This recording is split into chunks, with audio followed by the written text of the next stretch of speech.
Sunday morning, really sunny and warm already, and it's very early in the morning.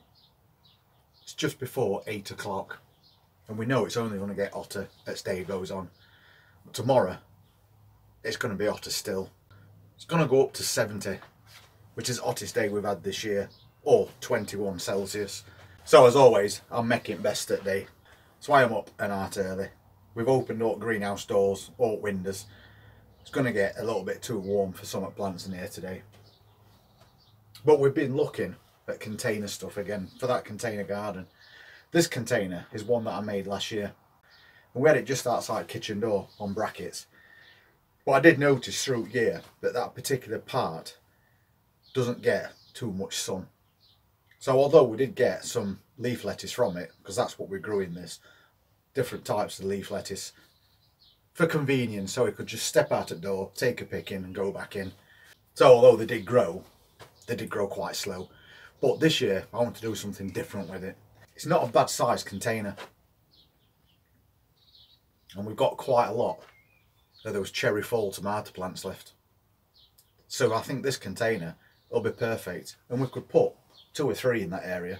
Cherry falls are perfect tomato plants to put in containers and hang in baskets, because they cascade as they grow, and they can cascade down to around 18 inches, and one plant can produce up to 80 fruits. So that's quite a lot, especially in a small area like this if you're growing 3 plants. So that's what we decided to do here this year. Try and make a nice cascading cherry tomato planter. This is the same compost that was in it last year. And because these plants were shallow rooted, it's still perfectly good compost. So I'm going to churn it all up, make it all nice and loose.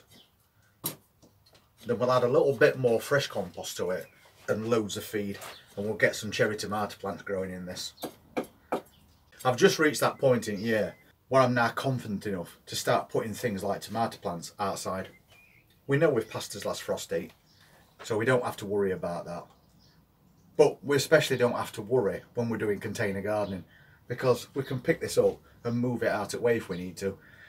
That's the beauty of doing container gardening. If you put them in the ground and they get rooted, and then we have some unexpected bad weather, there's nothing much you can do except hope.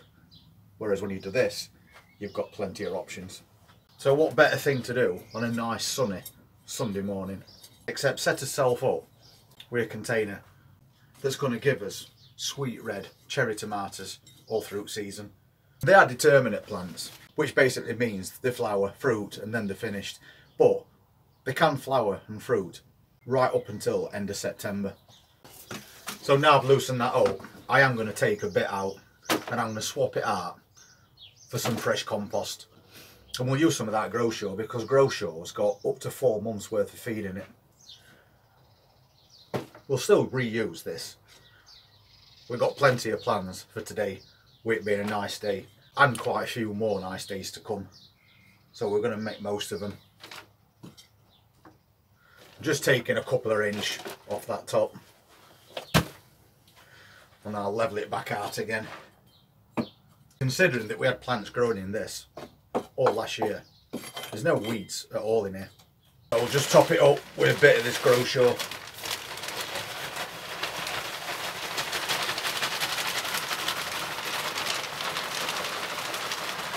I'm just going to level it out a little bit as well.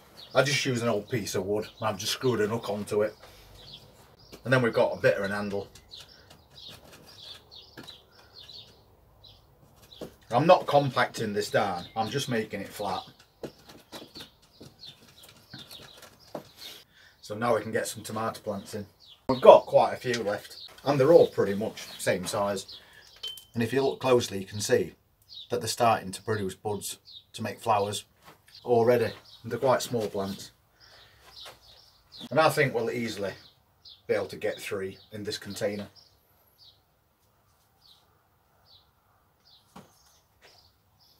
Because I've grown them in hanging baskets before, and I've put 2 in an hanging basket, and they were called tumbling toms, and it was only a small basket, so I think 3 in this container easily. And depending on how they grow and how much space they're taking up, I could always interplant a bit of lettuce or maybe some basil. So I'm just making a bit of a marker. I'm just keeping them away from edge just a little bit. But hopefully what's going to happen is that they're going to grow and just cascade from all sides. So we're around about there. I think it's going to be fine. And same way I always do. Same size pot.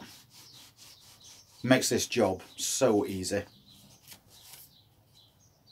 And we've got a perfect sized hole. So let's get one of these plants in.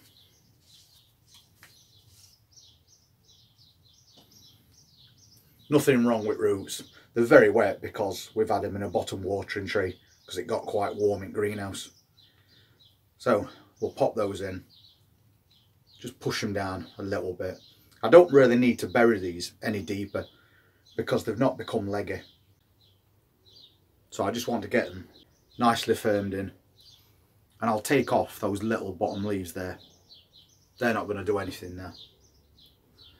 And that gives us a bit more clearance between that compost and this plant, so they're not getting damp all the time. It also makes it a lot easier when we decide we want to water around the base of that plant. So we'll do the same again. Very easy to do.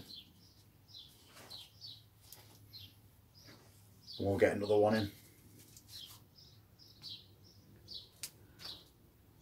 They've not got extensive root systems yet, but they are starting. But once we get them in here, they're going to grow a lot faster. So same as in and firm down. Pinch off those bottom leaves.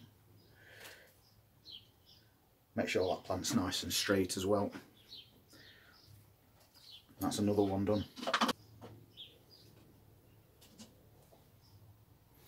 So just one more.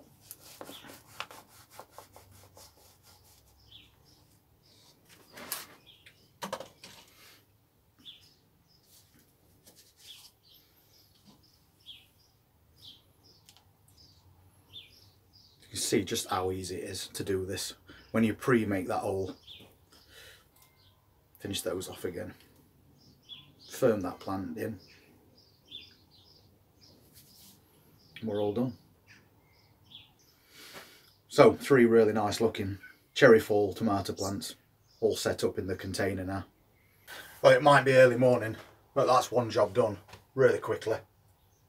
And now we're looking forward to getting bunches and bunches of fresh cherry tomatoes all the way through summer. And I've got some slow release fertiliser, so I'm basically going to scatter some of that around these plants. So each time we water it, it's going to take some nutrients down to feed those roots. But it is slow release, so it's going to last a little bit longer than a liquid feed that a percentage of will run straight through when you water it.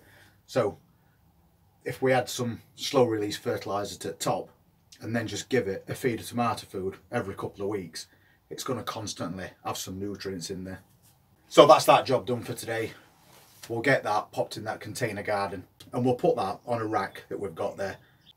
Then hopefully we'll get all these cherry tomatoes cascading across the entire length of this on both sides.